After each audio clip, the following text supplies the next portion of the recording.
Salut à tous les amis. Aujourd'hui je tourne mon avant-dernière vidéo de l'année. C'est un subreddit horreur du mois de décembre 2021. C'est le dernier de l'année. J'espère qu'il vous plaira tout autant que les précédents. Je sais que cette année ça a été une très bonne année en termes d'horreur. J'ai vu que ça vous avait bien plu, toutes ces vidéos comme ça. Donc on est parti les amis. Aujourd'hui nous avons 3 histoires, une courte, une moyenne, une longue. Si je m'abuse, hein, ça fait longtemps que j'ai préparé la sélection, donc vous avez peut-être oublié. Go! Oh, il y en a une vraiment très longue. Donc voilà, donc je pense que je vais la couper. Alors la première vidéo s'appelle des visites. La première histoire s'appelle des visiteurs. J'ai déjà chaud, j'ai déjà peur. C'est pour dire à quel point je sais que cette vidéo va faire peur. Parce que si j'ai déjà peur, alors j'ai même pas commencé à lire, qu'est-ce que ça va être à la fin de la vidéo? Et voilà, c'est bon, on peut commencer. Des visiteurs étranges. Bonjour, bonsoir, moi c'est Madeline et je vais vous raconter un événement qui nous est arrivé à moi et ma mère il y a quelques mois en cette année 2021. J'espère que ton année s'est bien passée, mais vu le message que tu mets, non. Tout d'abord, pour vous mettre dans un contexte, j'ai 17 ans et je suis française. J'habite donc en France, dans la petite ville d'Angers et dans un quartier pas très calme, car il y a pas mal de voitures brûlées et d'imbéciles qui s'amusent à lancer des feux d'artifice presque tous les soirs. L'événement qui nous a fait un peu bader à moi et ma mère s'est passé un vendredi soir. Oups, bref. Je reprends, désolé. D'ailleurs, j'arrive tout de suite. Je suis de retour. L'événement qui nous a fait un peu bader, moi et ma mère, s'est passé un vendredi soir vers 23h. Il faut savoir que je vis dans un appartement au 2e étage avec ma mère et ma grande sœur, mais que ma sœur est en partie pendant un mois en Suisse, voir son petit ami, ex maintenant, aïe. Et qu'elle ne revenait que dans 2-3 semaines, donc on n'attendait personne et surtout pas à cette heure-ci. J'étais donc dans ma chambre en train de regarder mes petites vidéos tranquillement, et quand j'entends un bruit de voiture dehors, mais sachant que la fenêtre de ma chambre est juste au-dessus de la porte, pour entrer dans l'appart, là où on doit passer le badge, etc. Et que juste en face, il y a un grand parking. Ça m'a pas plus affolé que ça, et j'ai continué à regarder mes vidéos. Mais quelques minutes plus tard, j'entends la porte de chez nous sonner. Curieux, je me lève pour aller voir. Qui sait, et c'est ma mère déjà devant la porte, regardant dans l'œilleton. Je lui demande qui c'est et elle me dit qu'elle ne voit pas les personnes. Je me dirige vers l'œillet et vois 2 personnes debout dans le noir dans la cage d'escalier. Ils n'avaient volontairement pas allumé la lumière, des silhouettes que je pouvais voir. L'une d'entre elles ressemblait à celle d'une femme et l'autre à celle d'un homme. Ma mère, de nature très méfiante, n'ouvre pas la porte mais demande aux personnes à travers la porte qui ils sont. Est-ce que l'homme Et ce que l'homme répond nous fiche sur place. Il a dit: Maman, c'est nous, ouvre-nous. À ce moment-là, ma mère répond calmement et lui répond: Écoutez, je pense que vous vous êtes trompé d'étage, je ne suis pas votre mère. Mais la femme, cette fois, insiste en répondant: Mais si, maman, ouvre-nous. Ma mère leur répond une dernière fois en disant: Je ne vous connais pas, alors partez s'il vous plaît. Avant que les 2 personnes finissent par descendre l'escalier pour sortir de l'appart. Moi, voulant voir et savoir ce qui était ces anges, je tape mon meilleur sprint à ma fenêtre de ma chambre pour les voir sortir de l'appart, et en regardant par la fenêtre, je vois un camion jaune garé devant la porte de l'appart et les 2 personnes d'abord partir d'un côté de la rue puis revenir sur leur pas quelques minutes plus tard pour aller vers le camion où une autre personne les attendait. Ils finissent par rentrer dans le camion et partir. Au final, on n'a jamais su qui ils étaient, ces personnes, pourquoi elles étaient venues sonner seulement chez nous, comment elles étaient rentrées dans l'appart au final puisqu'ils font un bâche, et surtout pourquoi insister en disant que ma mère était leur mère et qu'elle devait leur ouvrir. Enfin bref, trop de questions sur cet événement étrange. Je tiens à bien préciser que ce n'était absolument pas ma soeur et son petit ami. C'est badant. C'est très badant. Je vous assure, c'est badant. Ça me bade en fait. L'histoire moyen. Une intrusion traumatisante. Je vais vous raconter une histoire qui, à l'époque, m'a totalement traumatisé. Sachez que ce genre d'événement que je vais vous raconter arrive plus souvent que vous ne l'imaginez, mais que dans mon cas est unique par rapport à certains détails. Laissez-moi donc vous mettre dans le contexte. Au moment des faits, j'ai 15 ans, j'habite chez mes parents en maison dans un village non loin de Bourges. J'ai un petit frère qui avait à ce moment-là 12 ans et nous avions ça de nuit temps. Mon chien... Mon... Pardon. Oh punaise! Mon frère et moi nous sommes donc au collège qui est à environ 10 minutes à pied de notre maison et nos parents travaillent à environ 30 minutes en voiture de chez nous. Il arrivait très souvent que je me retrouve seul en rentrant des cours car mon frère restait en études le soir et mes parents le récupéraient quand il rentrait du boulot. Moi je rentrais donc seul à pied chez moi et lorsque j'arrivais, j'avais toujours à peu près la même routine. J'allais prendre des gâteaux dans la cuisine, je montais à l'étage dans ma chambre et faisais les quelques révisions que j'avais à faire. Voilà, maintenant nous allons rentrer dans le vif du sujet. Une fin de journée après les cours, je suis rentré de façon... Attendez... On peut reprendre. Je m'en...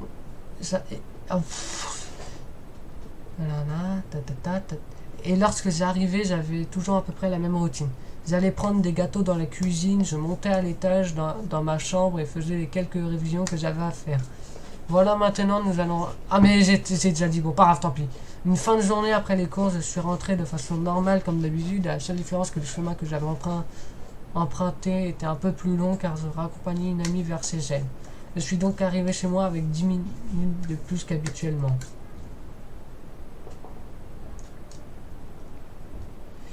En arrivant donc chez moi, j'ai tout de suite remarqué un détail étonnant. La télé était allumée et un placard dans la cuisine était resté ouvert. Honnêtement, ce n'est pas ces petits détails qui m'ont vraiment inquiété, mais plutôt la réaction de mes parents lorsque je leur ai dit. Ils m'ont affirmé que c'est eux qui sont partis les derniers de la maison et qu'ils ne regardent absolument pas la télé le matin. Quant au placard, un oubli, ça peut arriver. Suite à cette discussion, nous sommes rapidement passés à autre chose, car en soi, en partant du principe qu'il s'agit simplement d'un oubli, on ne peut pas s'inquiéter suite à ça. Les jours passent et après les événements précédents, j'ai commencé à faire plus attention aux petits détails étranges et je voyais de plus en plus de choses intrigantes. Tout d'abord, certaines fins de journée, en rentrant la première, il y avait toujours un petit truc pas très grave, mais en prenant un petit truc par-ci et un petit truc par-là, ça faisait beaucoup. Il pouvait s'agir d'une lumière qui n'avait pas été éteinte, la porte d'une chambre ouverte alors que tout le monde a l'habitude de bien fermer sa porte en partant. Ça pouvait aussi être la cuvette des toilettes également ouverte alors qu'on la ferme tous après y être passé, ou encore le chat qui est enfermé dans une pièce. Ça c'est mon chien, ne vous inquiétez pas. Imaginez qu'à chaque fois que vous rentrez chez vous, une chose n'est pas à sa place ou que vous l'avez laissée n'est pas à la place où vous l'avez laissée pour la dernière fois, ça semble bizarre. Alors oui, je ne vais pas seul, mais le truc c'est qu'à chaque fois je remarquais ces petites choses, j'en faisais part à la table le soir quand tout le monde était là et à chaque fois la dernière personne qui est partie de la maison le matin me contredit et a vu l'inverse en quittant les lieux. Personne ne semblait étonné de ce que je racontais car évidemment j'étais jusqu'à présent la seule qui rentrait, la première et qui pouvait donc prouver ça. Une semaine plus tard, il y avait un soir où je suis sorti et je ne suis donc pas la première à être entrée, cette fois-ci c'était ma mère. En rentrant donc ce soir-là, elle a tout d'abord été très surprise en remarquant que la porte n'était pas verrouillée, ce qui était d'autant plus étrange car c'était ma mère qui était également partie la première le matin même. Ensuite, en entrant, elle a remarqué que le micro-ondes était ouvert et avait une odeur de nourriture récente et pas reconnaissable. En montant à l'étage, elle a ensuite vu la lumière de leur chambre allumée ainsi que leur penderie ouverte. C'était la goutte de trop, elle avait enfin pris conscience de tous les petits trucs que j'ai raconté auparavant et compris qu'il y avait un truc qui ne tournait pas rond le soir. Même ma mère n'a pas osé tout raconter, mais elle l'a fait le lendemain car ce soir-là, mon frère, en allant se coucher, a remarqué une chose étrange. L'une de ses peluches singes, taille réelle, était sous son lit.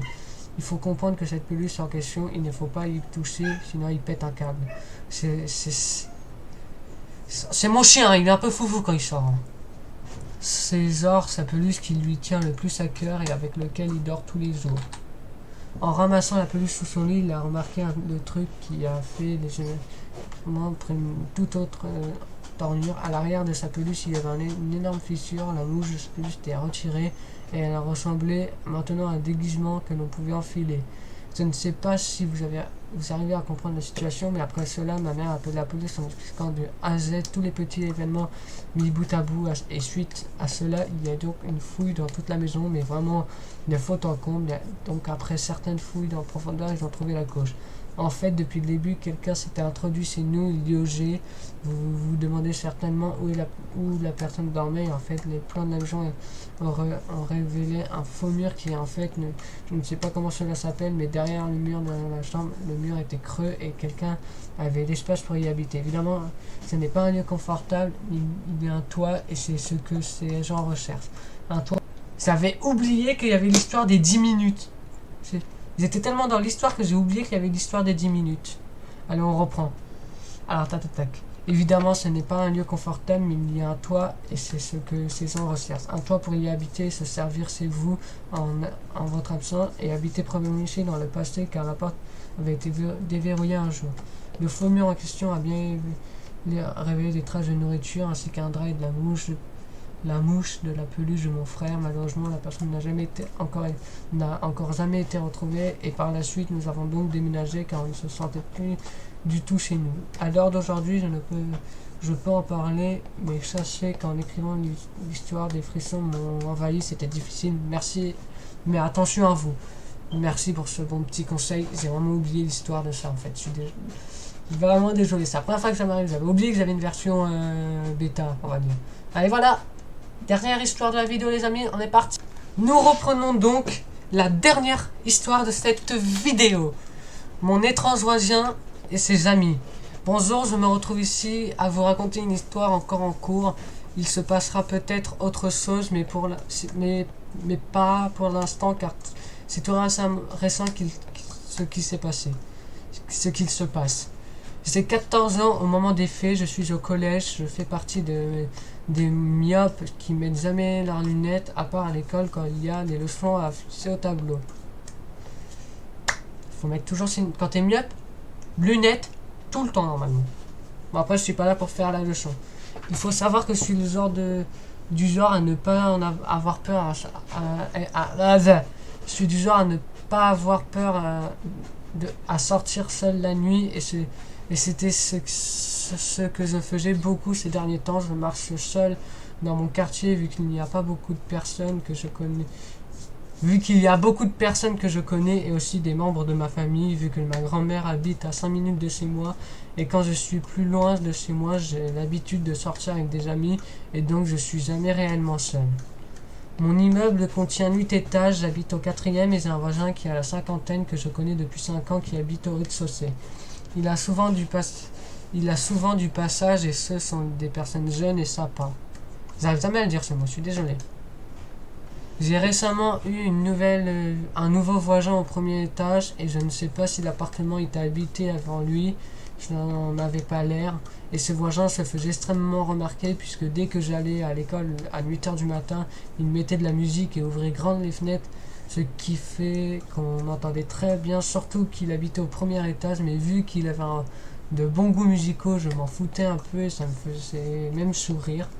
Une fois, je descendu sortir les poubelles et mon oncle, qui était venu ramasser quelque chose pour ma mère, m'a croisé en bas et pour lui éviter de monter vu que je rentrais chez moi, je lui ai proposé de monter moi-même. Il me donne les papiers que je suis censé monter et le voisin du premier étage commença à lui parler, à lui demander s'il y a du feu pour sa cigarette. Mon oncle répond que non et qu'il ne fume pas et il lui répond dommage, un peu bizarre, mais à part ça, il n'y a rien d'anormal qui se passe avec ce voisin. Tout ça nous ramène à aujourd'hui. Ma mère est partie le matin aux alentours de 10 h chez ma grand-mère par rapport au décès des amies à ma grand-mère qu'elle connaissait bien. Je suis resté à la maison et je commence à ranger un peu, puis manger. Aux alentours de 13 h, je décide d'aller me doucher, mais un mauvais feeling, il n'y a rien d'anormal, je suis seul chez moi, j'étais posé devant la télé, mais j'ai un mauvais feeling. Il est impossible pour moi d'aller prendre une douche dans la salle de bain qui se trouve au bout de l'appartement, et move bizarre, je décide de fermer la porte à clé de chez moi et de laisser les clés derrière la porte. Chose que je ne fais jamais puisque je ne sais pas à quelle heure ma mère va rentrer et que généralement j'ai pas envie de me lever pour ouvrir la porte où je suis occupé. Donc je la ferme pas. Et après 30 minutes, je décide de me doucher. J'avais mis de l'huile d'argan dans les cheveux et j'avais besoin de rincer ça. Je suis devenu parano toute l'après-midi. Je faisais des trucs par automatisme. Puis après, je me disais que c'était pas moi et qu'il avait fait, qu'il y avait certainement quelqu'un chez moi. Je ne sais pas pourquoi, mais j'en étais persuadé. Vers 17h, ma mère est rentrée et j'allais beaucoup mieux. Il ne s'était plus rien passé de il ne s'était plus rien passé de bizarre. Mais vers 22h, ma mère se rend compte qu'elle avait oublié son chargeur dans le sac à linge de mon frère, sac qui se trouve probablement dans la voiture. Elle me demande de descendre le chercher puisqu'elle en avait besoin pour contacter ses clients et que là, elle a plus de batterie.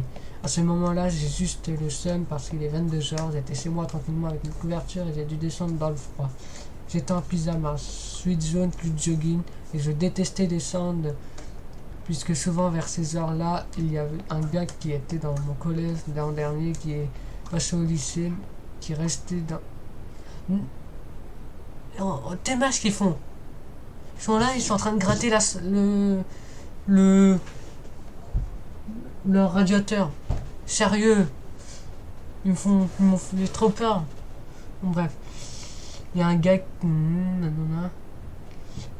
dans l'allée du rez-de-chaussée près des boîtes aux lettres avec ses potes et je ne voulais pas le crocher. Je ne prends pas mon téléphone vu qu'il chargeait et que je descendais pour 1 minute. Je descends et heureusement je croise personne à part une voiture qui se trouve dans le parking et qui a les phares allumés. Je pense d'abord que c'est l'un des amis de mon voisin qui habite au rez-de-chaussée et je m'en fous un peu. Je commence à fouiller dans la voiture, le sac à langer avant de fouiller dans le coffre. Je me retrouve donc dos à la voiture et au moment où je ferme le coffre, j'entends les portes de la voiture derrière moi claquer. Je commence à retourner vers la porte d'entrée de l'immeuble et j'ouvre avec le badge. La porte était sur le point de se refermer quand un mec derrière moi qui à la 20h me dit « La porte s'il vous plaît !» Je sais pas pourquoi j'ai cette voix mais bon. J'avais l'habitude d'attendre les personnes et leur tenir la porte, mais la différence c'est que je ne reconnais pas le voisin. Je lui tiens puis il me remercie. J'avance vers l'ascenseur et il commence à me parler. Il me dit des trucs du style « Comment s'est passée ta journée? Comment tu vas ?» Ce qui commence à faire peur, mais je réponds timidement « Bien ». Je vois un deuxième garçon arriver et ouvrir la porte d'entrée. À ce moment-là, je me demande si je ne devrais pas prendre l'escalier et partir en courant dedans, mais je ne fais juste rien. Heureusement pour moi, ils prennent les escaliers. Le deuxième mec ne me calcule pas du tout, mais celui qui m'a parlé fait un 90 degrés, se retourne vers moi, puis avance et il me demande, et il commence à me parler à nouveau. Il me dit « Ça te dirait de venir avec nous boire un verre ?» Et quand il me le demande, il y a un truc qui me perturbe. Il est tellement proche de moi que j'arrive à voir son visage à moins de 5 cm alors que c'était mieux. J'ai l'impression que si je lui réponds non, il me forcerait.